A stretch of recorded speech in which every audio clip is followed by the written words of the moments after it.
اعوذ باللہ من الشیطان الرجیم بسم اللہ الرحمن الرحیم الصلاۃ والسلام علیکم یا رسول اللہ صلی اللہ علیہ وآلہ وسلم. السلام علیکم ورحمۃ اللہ وبرکاتہ.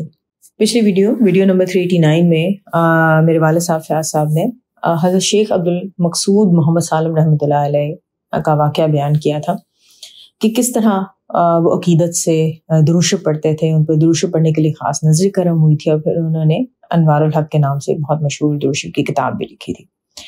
اچھا، یہ واقعہ میرے ایک دم جب میں ان کا وہ وائس نوٹ سن رہی تھی تو مجھے ایک دم یاد آیا کہ یہ واقعہ میں نے پہلی دفعہ کہاں پڑھا تھا. میں نے درود نظر کرم کی جو ابو نے کتاب لکھی تھی اس میں پڑھا تھا.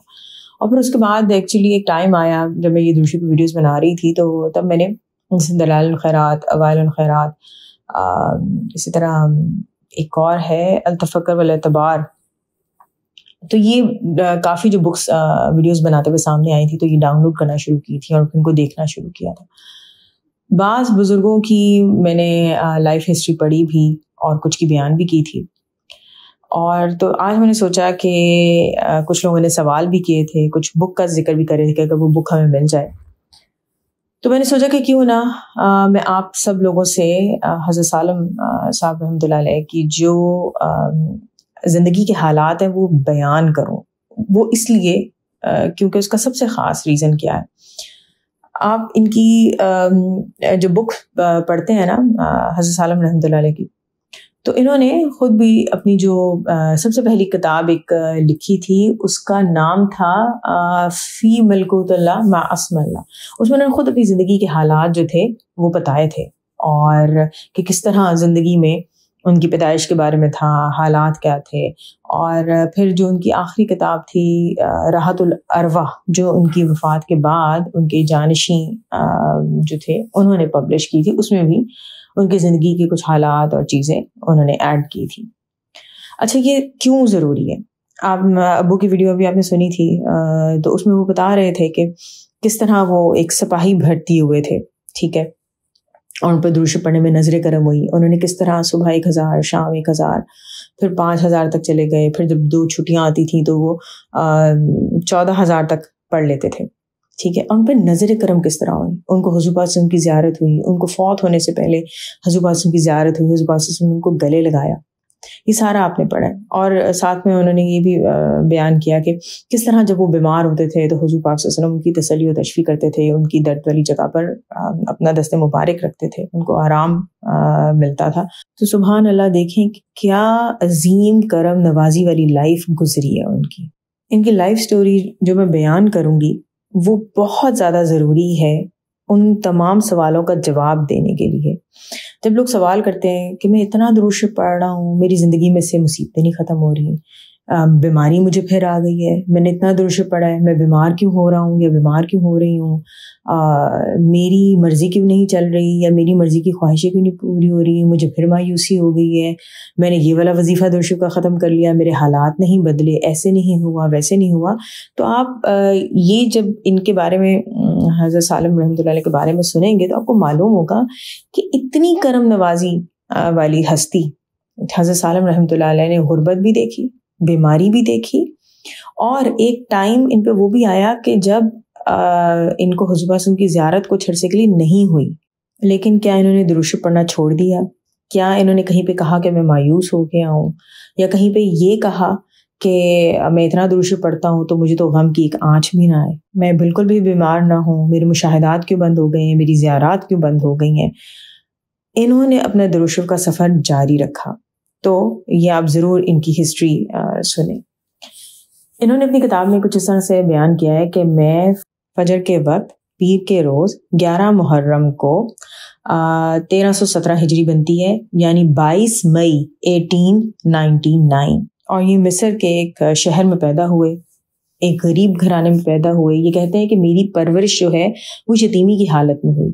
ایک دن بھی میں نے یہ نہیں کہا کہ اے میری ماں یا اے میرے ابا، بلکہ ہمیشہ میں یہ کہتا تھا یا ربا یا ربا، یعنی اے میرے رب، اے میرے رب. اور یہ کہتے ہیں کہ مجھے اس کلمے کی برکت سے کبھی احساس نہیں ہوا کہ میں یتیم ہوں. اب آپ یہ دیکھ رہے ہیں کہ اتنے بڑے رتبے جو ہیں وہ بغیر قربانیوں کے نہیں ملتے. ہم دعائیں مانگتے ہیں ہمیں معرفت الہی مل جائے، ہمیں فقیری کا اعلیٰ درجہ مل جائے، ہماری آنکھوں کا پردہ ہٹ جائے، لیکن ذرا سی تکلیف آئے تو ہم شور شرابہ مچانا شروع کرتے ہیں کہ میں تو درود شریف پڑھ رہی تھی، مجھے ایسے کیوں ہو گیا، میرے ساتھ ایسے کیوں ہو گیا۔ بلکہ ایک سوال بھی کسی نے مجھے کیا کہ وہ ایک خاتون ہے، وہ اتنا درود شریف پڑھتی ہیں، وہ بیمار کیوں ہو گئی ہیں؟ کیا یہ سزا ہے ان کی؟ کیا انہوں نے کچھ ایسا کیا کہ ان کو سزا مل گئی ہے؟ بہرحال یہ بیچ میں تھوڑی تھوڑی باتیں آتی رہیں گی۔ تو سالم صاحب کہتے ہیں کہ میں ہمیشہ اے میرے رب بولا کرتا تھا، اور مجھے اس کلمے کی برکت سے کبھی احساس نہیں ہوا کہ میں یتیم ہوں۔ پولیس میں یہ سپاہی بھرتی ہو گئے۔ کہتے ہیں کہ ان کی رات کی ڈیوٹی ہوا کرتی تھی، اور کہتے ہیں کہ اپنی طویل نوکری کے دوران مجھے جو صورت زبانی یاد تھی میں ان کی تلاوت کیا کرتا تھا۔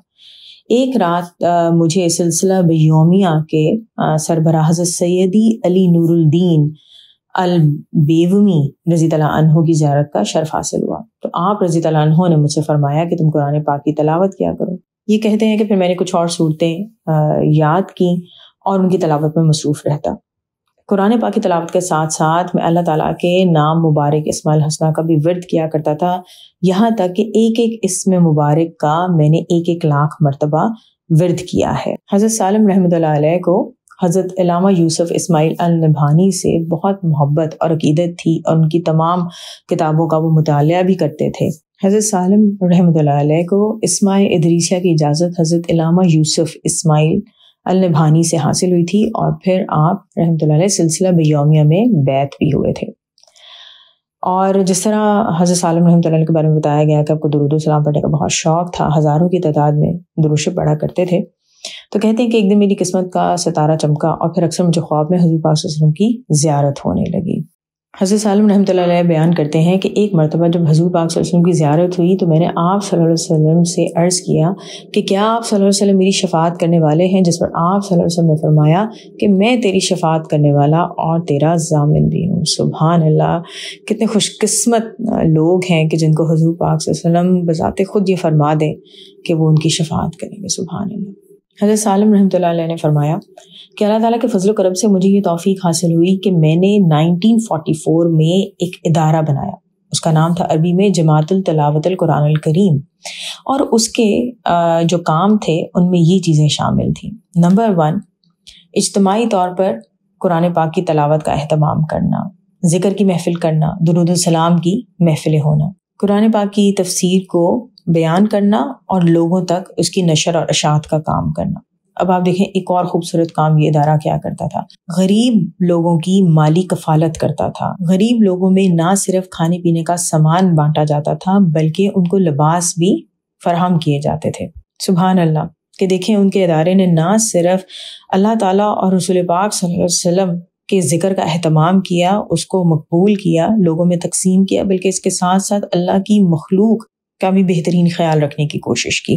انشاءاللہ اس ادارے کے جو باقی کام تھے وہ نیکسٹ ویڈیو میں بیان کروں گی۔ الصلاۃ والسلام علیکم یا رسول اللہ صلی اللہ علیہ وآلہ وسلم۔ السلام علیکم و رحمۃ اللہ وبرکاتہ۔